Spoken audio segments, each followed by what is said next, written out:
ও যে মানে না মানা, ও যে মানে না মানা, আখি ফিরাইলে বলে না না না, ও যে মানে না মানা।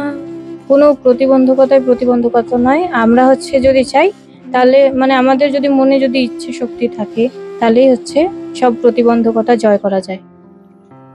কোনো প্রতিবন্ধকতাই সাফল্যের পথে বাধা হতে পারে না, তা আবারও প্রমাণ করলো এক মাধ্যমিক পরীক্ষার্থী। বাবা পেশায় পরিযায়ী শ্রমিক এবং মেয়ে জন্ম থেকেই দৃষ্টিহীন, কিন্তু তাতে কি? নিজের লক্ষ্যে স্থির রায়গঞ্জ ব্লকের গৌরী গ্রাম পঞ্চায়েতের অন্তর্গত এলেঙ্গা গ্রামের মেয়ে অপ্সরা খাতুন। অপ্সরার বাবা সংসারের আর্থিক সংস্থানের জন্য ভিন রাজ্যে থাকেন, মা গৃহবধূ। অপ্সরার আরো দুই বোন রয়েছে। পরিবার সূত্রে জানা গিয়েছে, জন্ম থেকেই দৃষ্টিহীন অপ্সরা। ছোটবেলায় বাবা চিকিৎসা করিয়েছিলেন, কিন্তু কোনো লাভ হয়নি। পরে শিলিগুড়িতে তাকে একটি স্কুলে ভর্তি করানো হয়েছিল। সেখানেই ব্রেইল পদ্ধতিতে ষষ্ঠ শ্রেণী পর্যন্ত চলে পঠন পাঠন। এরপর রায়গঞ্জ বালিকা উচ্চ বিদ্যালয়ে সপ্তম শ্রেণীতে ভর্তি হয় সে। সেখানেও একইভাবে পড়াশোনা চালু হয়।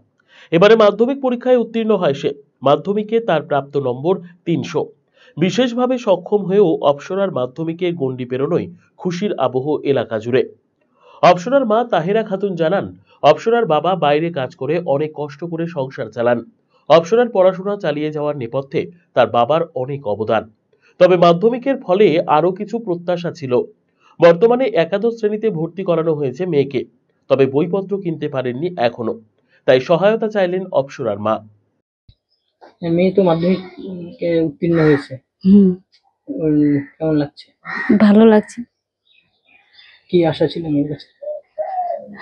মেয়ের কাছে তো আরো নাম্বার এর থেকে ভালো পাওয়ার আশা ছিল।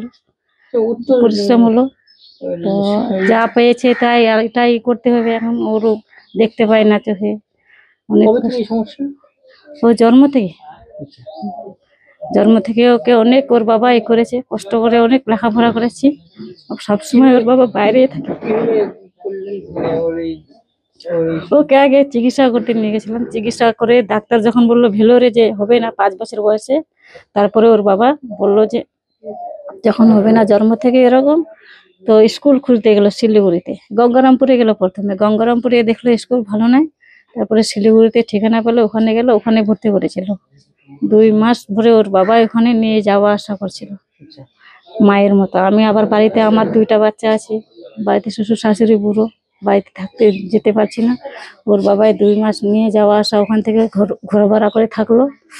তারপরে হোস্টেলে দিয়ে দিলাম, ওখানে থাকলো 8 বছর।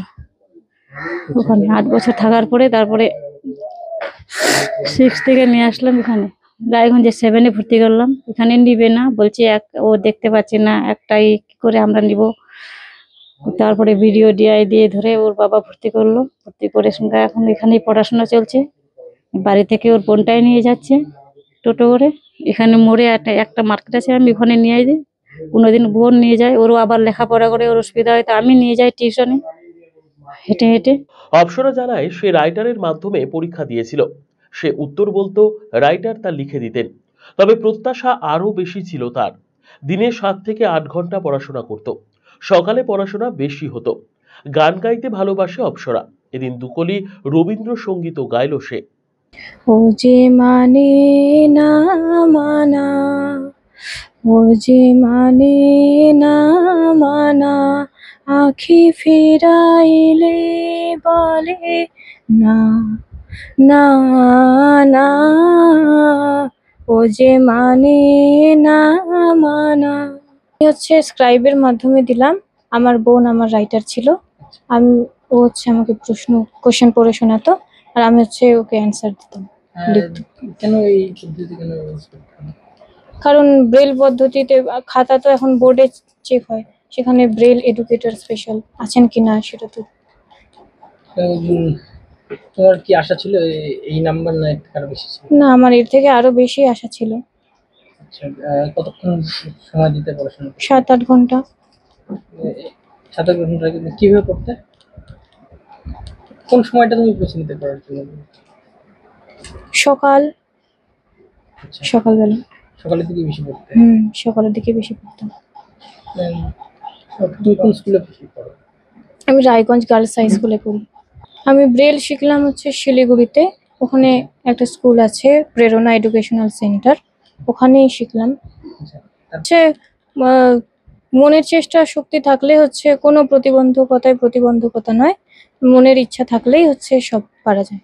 অতীতে ইচ্ছে হচ্ছে আমি টিচার হব, আর তার পাশাপাশি হচ্ছে সব ব্রেল শেখাতে চাই সবাইকে। অপসরার বোন আসমা খাতুন জানায়, দিদিকে স্কুলেও টিউশনে নিয়ে যেত সে। দিদিকে শিক্ষক হিসেবে দেখতে চায় আসমা। দিদির সাফল্যে খুশি সেও। সাহায্য করতে? দিকে মানে স্যার নোটস দাগাই দিত, নোটস দিত, আমি দেখাই দিতাম, তারপরে স্কুলে নিয়ে যেতাম, টিউশনে নিয়ে যেতাম। দিদি যে মাধ্যমিক মানে প্রথম ধাপ উত্তীর্ণ করলো জীবনে, কেমন লাগছে? খুব ভালো লাগছে, ও মাধ্যমিক পাস করলো। দিদিকে কি হিসেবে দেখতে চাও? দিদিকে টিচার হিসাবে দেখতে চাই। সাহায্য করবে? হ্যাঁ, যেমন পুরো করতো? হ্যাঁ, সারা জীবন সাহায্য করতে চাই। মানে ঝগড়া হয় দিদির সাথে? হ্যাঁ, মাঝে মধ্যে ঝগড়া হয়, কি নিয়ে? এমনি আমাদের তর্কাতর্কি। বিশেষ শিক্ষক জয়দা সেদিন উপস্থিত হন অপসরার বাড়িতে। তিনি জানান, কোনো প্রতিবন্ধকতাই প্রতিবন্ধকতা নয়, যদি তার সঠিক পথ জানা থাকে। অপসরার শিক্ষক হওয়ার যোগ্যতা রয়েছে, তা নিয়ে আশাবাদী বিশেষ শিক্ষক।